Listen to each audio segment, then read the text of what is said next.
तो नमस्कार, कैसे हैं आप सब। उम्मीद करते हैं आप लोग अच्छे होंगे। चलिए आइए आज लाए हैं जीएस का। ठीक है, ये 50 क्वेश्चन है और ये बीपीएससी और बीएसएससी के लिए बहुत महत्वपूर्ण है। ठीक है, ये प्रीवियस ईयर के है जो एग्जाम में रिपीट करता है, बार बार पूछता है। ठीक है, ये देखिए वहां पर क्वेश्चन क्या होता है ना कि लोग जो जाना हुआ सवाल गलत होता है उसको बार बार रिवाइज करना है।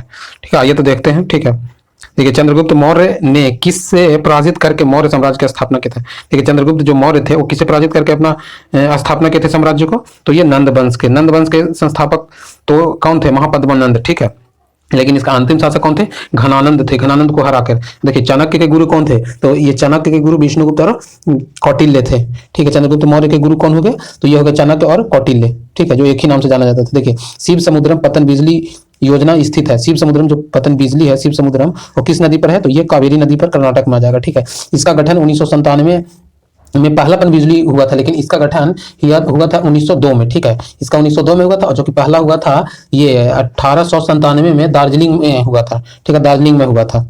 अब देखिए भारत के संविधान में पंचवर्षीय योजना की अवधारणा ली गई है। देखिए पंचवर्षीय योजना की अवधारणा भारतीय संविधान में कहां से लिया गया है, तो ये लिया गया है रूस से, सोवियत संघ से। ठीक है, पंचवर्षीय योजना की अवधारणा कहां से लिया गया, रूस से, सोवियत संघ से। और देखिए काली मिट्टी निम्नलिखित में से कौन सी विशेषता रखती है, काली मिट्टी कौन सी विशेषता रखती है, तो ये कैल्शियम कार्बोनेट। ठीक है, कैल्शियम कार्बोनेट काली मिट्टी में होता है। ठीक है, देखिए इसको रेगुन मिट्टी भी बोला जाता है। इसमें उपस्थित रहता है लौह उपस्थित रहेगा, चूना रहेगा, एल्यूमिनियम, कैल्शियम, मैग्नीशियम कार्बोनेट, और ये प्रमुख रहता है। और इसमें नहीं रहता है, देखिए इसमें नहीं रहने वाला आपको नाइट्रोजन हो गया, पोटास हो गया, फास्फोरस, कार्बनिक तत्व, ये सब नहीं रहता है। ठीक है, ये सब जानना बहुत जरूरी है। ठीक है, ये बार बार पूछता है। देखिए हजारों झील की भूमि किसे कहते हैं, हजारों झील की भूमि किसके कहते हैं, तो फिनलैंड के कहते हैं। ठीक है, हजारों झील की भूमि फिनलैंड के कहा जाता है। और आगे देखिए भारतीय उपमहाद्वीप की सबसे पुरानी पर्वत श्रृंखला कौन है, भारतीय उपमहाद्वीप की सबसे पुरानी पर्वत श्रृंखला कौन हो सकता है, तो अरावली है। ठीक है, अरावली पर्वत श्रृंखला सबसे पुरानी है।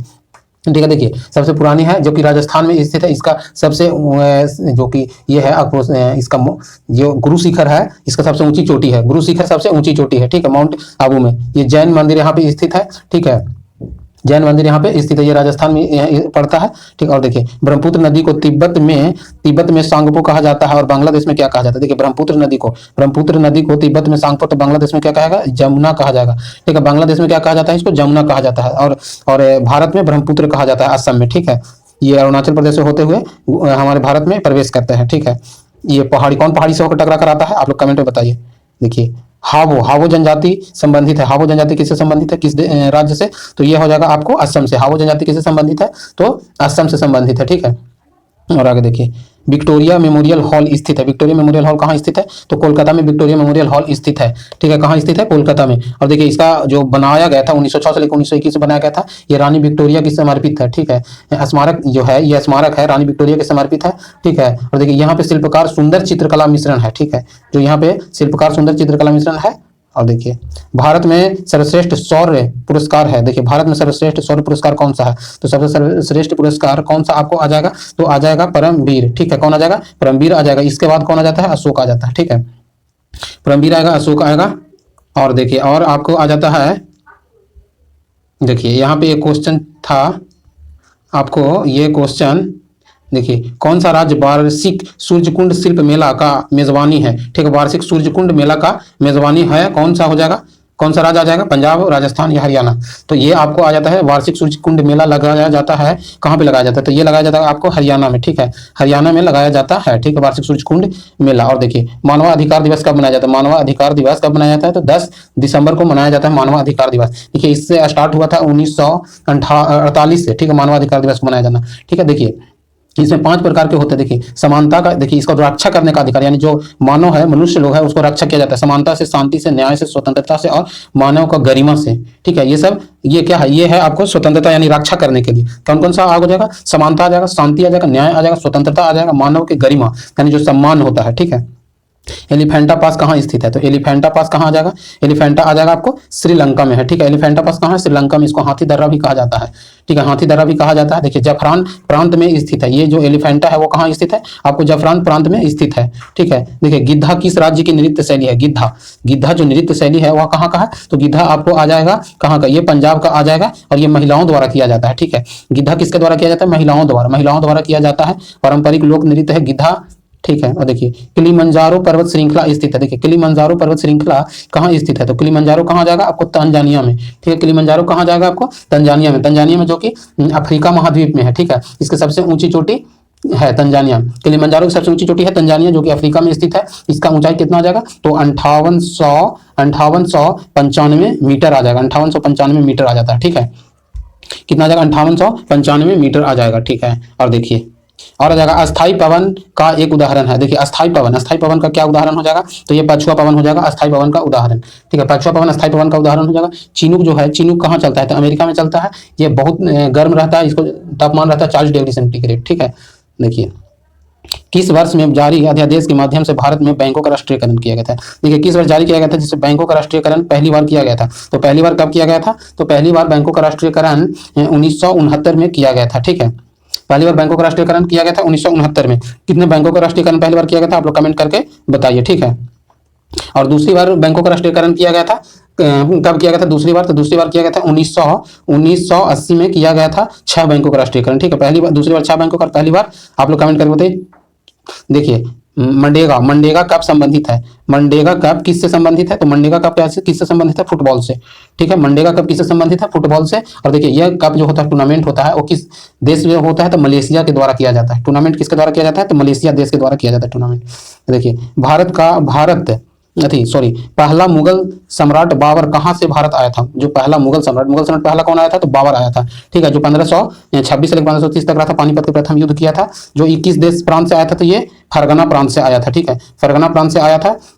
ठीक है, इसका बेटा हुमायूं जो कि अगले शासक हुए, उत्तराधिकारी हुए थे। ठीक है, और ये किसको हराया था, तो सिकंदर लोदी को हराया था। ठीक है, 1526 में पानीपत के युद्ध के बाद। और वीरभूमि समाधि किसका है, वीरभूमि जो वीरभूमि समाधि है वो वीरभूमि समाधि किसका हो जाएगा, तो वीरभूमि हो जाएगा राजीव गांधी के वीरभूमि हो जाएगा। ठीक है, राजीव गांधी के। ठीक है, देखिए और संजय गांधी के कौन सा स्थल हो जाएगा, तो शांतिवन। संजय गांधी के शांतिवन। इंदिरा गांधी के आपकी शक्ति स्थल हो जाएगा, इंदिरा गांधी के शक्ति स्थल। लाल बहादुर शास्त्री के आपको आ जाएगा विजयी घाट। ठीक है, विजयी घाट आ जाएगा लाल बहादुर शास्त्री का। ठीक है, और आगे देखिए साइकिल का आविष्कार किए हैं। साइकिल का आविष्कार कौन किए हैं, तो मैक मिलर ने किए हैं। साइकिल का आविष्कार, ये स्कॉटलैंड के रहने वाले थे। मैक मिलर कहाँ का, स्कॉटलैंड के रहने वाले थे। ये 1839 में साइकिल का आविष्कार किए। ठीक है, कब किया, 1839 में साइकिल का आविष्कार किया मैक मिलर ने, और ये स्कॉटलैंड के रहने वाले थे। ठीक है, देखिए सेवा सदन, कर्मभूमि और गबन किस हिंदी लेखक की श्रेणी या कृतियां हैं। ठीक है, सेवा सदन, कर्मभूमि और गबन किसका है, तो ये प्रेमचंद के आ जाएगा। ठीक है, सेवा सदन, कर्मभूमि और गबन ये प्रेमचंद के आ जाएगा। ये बहुत बार पूछता है। ठीक है, ये सब जितना भी जो सवाल है ना वो रिपीटेड सवाल है, इस पर बहुत फोकस कीजिए और ध्यान दीजिए, क्योंकि ये अगर एग्जाम में गलती होता है ऐसा सवाल ना, तो बहुत मतलब दिक्कत हो जाता है, और इसी कारण 1, 2, 4 नंबर से हम लोग पीछे हो जाते हैं।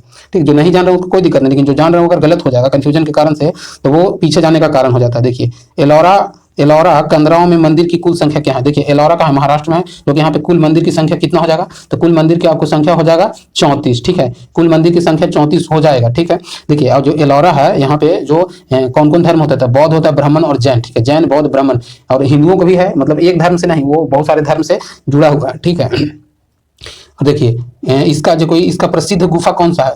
देखिए गुफा संख्या 16 जो है सबसे प्रसिद्ध है। 16 गुफा है वो सबसे प्रसिद्ध है। ठीक है, 16 गुफा सबसे प्रसिद्ध है। और देखिए कुतुब मीनार का निर्माण करवाया। कुतुब मीनार का निर्माण कब किया गया, या फिर किसने करवाया, तो कुतुबुद्दीन ऐबक ने। ठीक है, कुतुबुद्दीन ऐबक ने कुतुब मीनार का निर्माण रखे, और इसका पूरा किसने किया था, इल्तुतमिश ने किया। ठीक है, इल्तुतमिश ने किया। यह 12वीं शताब्दी के अंतिम वर्ष में रखा गया था। ठीक है, और देखिए ये जो स्थित है वो दिल्ली में स्थित है, लाहौर महरौली अवस्थित है। ठीक है, दिल्ली के महरौली स्थान पे। ठीक है, दिल्ली के कहाँ स्थान पे, महरौली स्थान पे स्थित है। ठीक है, कबीर दास के उपदेश का सबसे महत्वपूर्ण संकलन कौन सा है, कबीर के सबसे महत्वपूर्ण संकलन कौन सा आ जाएगा, तो आप लोग कमेंट करके बताइए कि कबीर का सबसे महत्वपूर्ण संकलन कौन आ जाएगा। तो कबीर का आपको आ जाएगा कौन, बीजक। ठीक है, बीजक आ जाएगा कबीर के कहा जाएगा, कबीर के सबसे उपदेश, तो बीजक आ जाएगा। ठीक है, और देखिए और आगे भारतीय राष्ट्रीय कांग्रेस की पहली महिला अध्यक्ष कौन थी। देखिए भारतीय राष्ट्रीय कांग्रेस की पहली महिला अध्यक्ष कौन आ जाएगी भारतीय राष्ट्रीय कांग्रेस के, तो ये आ जाएगी सरोजिनी नायडू थी। देखिए भारतीय महिला थी, लेकिन अगर कांग्रेस के प्रथम महिला कहेगा तो एनी बेसेंट आ जाएगी। ठीक है, जो कि 1917 में किया था कलकत्ता अधिवेशन में। और ये कब की थी, तो ये की थी 1925 में। 1925 में कहाँ किया था, बनारस में नहीं, कानपुर में की थी। कानपुर में की थी। ठीक है, सरोजिनी नायडू। और देखिए नेपा नगर, नेपा नगर में स्थित सबसे महत्वपूर्ण उद्योग क्या है? नेपा नगर, नेपा नगर में सबसे प्रसिद्ध उद्योग कौन सा आ जाएगा? तो आपको अखबारी कागज के लिए आ जाता है नेपा नगर। किसके लिए आ जाएगा? अखबारी कागज के लिए आ जाता है नेपा नगर, ठीक है। नेपा नगर किसके लिए आ जाएगा? अखबारी कागज के लिए, ठीक है। और देखिए आगे, मैरीना बीच यानी सागरी तट स्थित है, कहाँ स्थित है? तो चेन्नई में। मैरीना बीच सागरीय तट कहाँ स्थित है? चेन्नई में, जो कि तमिलनाडु में स्थित है।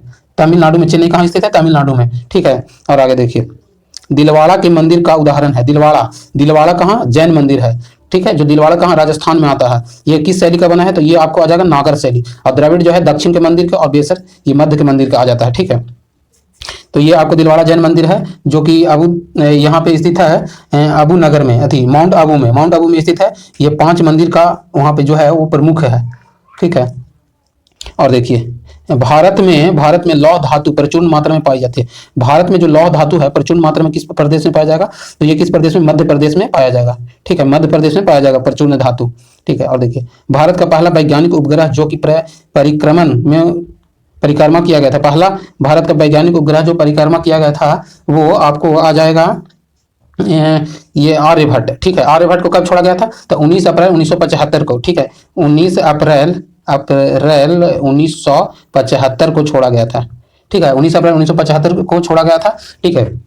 देखिए, और जो है कि आपको इससे पहले बहुत सारे देश छोड़ चुके थे, ठीक है। और देखिए, दूसरा भी उपग्रह छोड़ा गया था। विज्ञान दिवस कब मनाया जाता है? विज्ञान दिवस कब मनाया जाता है? ये देखिए, विज्ञान दिवस 28 फरवरी को मनाया जाता है, ठीक है। विज्ञान दिवस कब मनाया जाता है? तो 28 फरवरी को मनाया जाता है। किसके जन्मदिन पर? तो डॉक्टर सीवी रमन को, यानी रमन प्रभाकर के लिए जाना जाता है, ठीक है। रमन प्रभाकर के लिए इनको पुरस्कार दिया गया था, ठीक है। सीवी रमन के अथी विज्ञान का अथी माना जाता है। देखिए, द्वितीय विश्व युद्ध में भारतीय सहयोगों को सुरक्षित करने के लिए क्रिप्स मिशन किस वर्ष आया था? देखिए, क्रिप्स मिशन किस वर्ष आया था? तो क्रिप्स मिशन आया था 1942 में, ठीक है। क्रिप्स मिशन कब आया था? तो 1942 में। कब आया था? तो 22 मार्च 1942 को आया था, ठीक है। 22 मार्च 1942 को आया था। और इसका अध्यक्ष कौन थे? अध्यक्ष थे sir Stafford Cripps. Sir Stafford Cripps इसके अध्यक्ष थे। और उस टाइम जो ब्रिटेन के प्रधानमंत्री थे वो कौन थे? तो विंस्टन चर्चिल थे, ठीक है। ये सब जो सवाल है वो थोड़ा इजी है, लेकिन यही सब कंफ्यूजन कर देता है, और कंफ्यूजन करके आपको एग्जाम में गलत हो जाता है, ऐसे नंबर कम आता है, ठीक है। और देखिए, भारत ने पोखरण में अपना पहला परमाणु परीक्षण किया। भारत ने अपना पहला पोखरण में परमाणु परीक्षण किया, किस वर्ष किया? तो 18 कब किया? तो 18 मई 74 को किया, 1974 को, 18 मई 1974 को। और दूसरा परमाणु परीक्षण कब किया गया? तो दूसरा परमाणु परीक्षण किया गया 13 मई 1998 को, 13 मई 1998 को दूसरा परमाणु परीक्षण किया गया था, ठीक है। देखिए, इससे पहले परमाणु परीक्षण कौन कौन कर चुके थे? छठा था, ठीक है। अमेरिका भी कर लिया था, सोवियत संघ रूस भी कर लिया था, यूनाइटेड किंगडम किया, ब्रिटेन यानी फ्रांस, चीन के बाद भारत किया था। चीन के बाद कौन किया था? भारत किया था, ठीक है। और देखिए, नृत्य शैली डोलू कुनीथा, नृत्य शैली है जो डोलू कुनीथा किस भारतीय राज्य से संबंधित है? डोलू कुनीथा किस भारतीय राज्य से संबंधित है? तो डोलू कुनीथा आपको आ जाएगा कर्नाटक से, ठीक है। डोलू कुनीथा कर्नाटक से आ जाएगा। और देखिए, न्यूनतम समर्थन मूल्य एमएसपी तय करने की जिम्मेदारी किसकी है? एमएसपी जो न्यूनतम समर्थन मूल्य होता है, न्यूनतम समर्थन मूल्य एमएसपी क्या होता है? एमएसपी के इंग्लिश नाम मिनिमम सपोर्ट प्राइस, यानी कम से कम मिनिमम सपोर्ट प्राइस कौन जारी करता है? तो सीएससीपी करता है, ठीक है। सीएससीपी करता है, यानी कृषि लागत और मूल्य आयोग करता है। कब से? तो 8 जनवरी 1965 से। कब से करता है? तो 8 जनवरी 1965 से किया जाता है, ठीक है। 8 जनवरी 1965 से किया जाता है। और देखिए, फ्रांस और स्पेन की सीमा पर कौन सा पर्वत शिखर स्थित है? ठीक है, देखिए, फ्रांस और स्पेन की सीमा पर कौन सा पर्वत शिखर स्थित है? तो कौन सा हो जाएगा? प्रीनी पर्वत हो जाएगा। फ्रांस और स्पेन के बीच प्रीनी पर्वत है। फ्रांस और स्पेन कहाँ? यूरोपीय महाद्वीप में है, ठीक है। यूरोपीय महाद्वीप में है और प्रीनी पर्वत स्थित है। निम्नलिखित में से कौन वित्तीय संस्था विश्व बैंक समूह से संबंधित नहीं है? ठीक है, कौन सा वित्तीय संस्था है जो विश्व बैंक समूह से संबंधित नहीं है? तो कोई आईएमएफ आ जाएगा, ठीक है, आईएमएफ। और देखिए, आईएमएफ आ जाएगा। देखिए, आईएडी का पूरा नाम क्या हो जाएगा? आईएडी का पूरा नाम हो जाएगा international development association. IAD international development association, ठीक है। इंटरनेशनल आईएडी का इंटरनेशनल डेवलपमेंट एसोसिएशन हो जाएगा, ठीक है।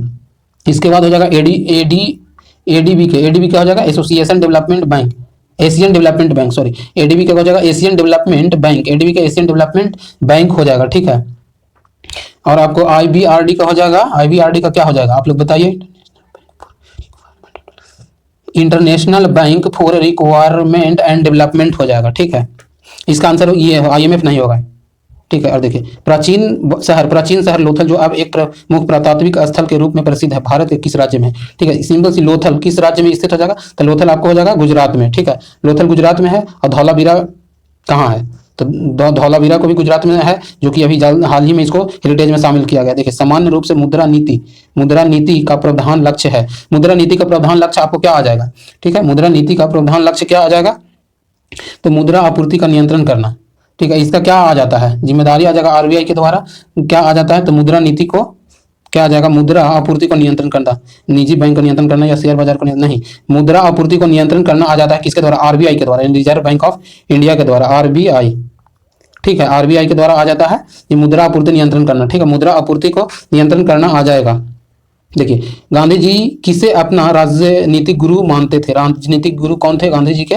तो ये थे गोपाल कृष्ण गोखले। राजनीतिक गुरु कौन थे महात्मा गांधी जी के? तो गोपाल कृष्ण गोखले। ठीक है, महात्मा गांधी जी के बारे में कमेंट में लिखिए आप लोग।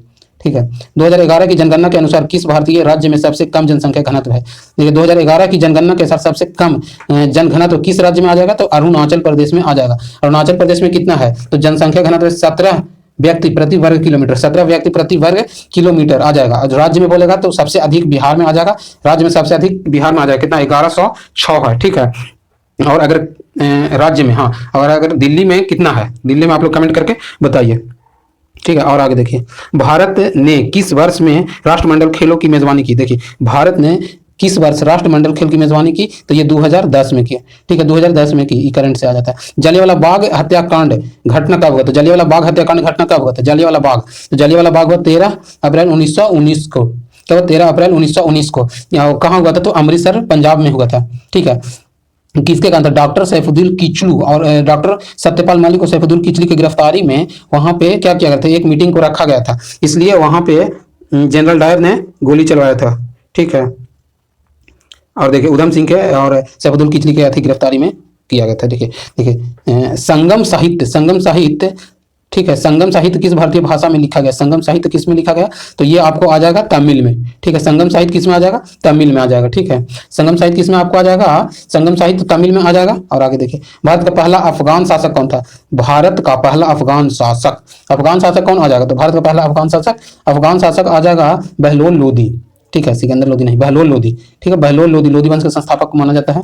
ठीक है, देखिए, ये जो है बहलोल लोदी आए थे, जो कि 19 अप्रैल 1451 ईस्वी से लोदी वंश की स्थापना कर दिल्ली की गद्दी पर बैठे थे। ठीक है, बहलोल लोदी ही थे जो कि लोदी वंश की स्थापना किए थे। कब किए थे? तो 19 अप्रैल 1451 को दिल्ली की गद्दी पर बैठे थे। और अंतिम लोदी कौन थे? तो सिकंदर लोदी। ठीक है, उसके बाद आ गए थे बाबर। ठीक है, मुगल कालीन। ठीक है, भारतीय संविधान ने प्रावधान किया। भारतीय संविधान में क्या प्रावधान है? तो एकल नागरिकता है। ठीक है, भारतीय संविधान का हम लोग क्या है? तो एकल नागरिकता। ठीक है, क्या है? एकल नागरिकता। और देखिए, संविधान में उद्घोषित मौलिक अधिकार में संशोधन किया जा सकता है केवल। देखिए, जो मौलिक अधिकार है उसमें संशोधन किया जा सकता है। किसका अधिकार है संशोधन करने का? तो मौलिक अधिकार में कौन संशोधन कर सकता है? तो केवल और केवल संसद कर सकता है। संसद के द्वारा मौलिक अधिकार में संशोधन किया जा सकता है। ठीक है, किसके द्वारा किया जाता है? तो संसद के द्वारा किया जाता है, केवल संसद के द्वारा।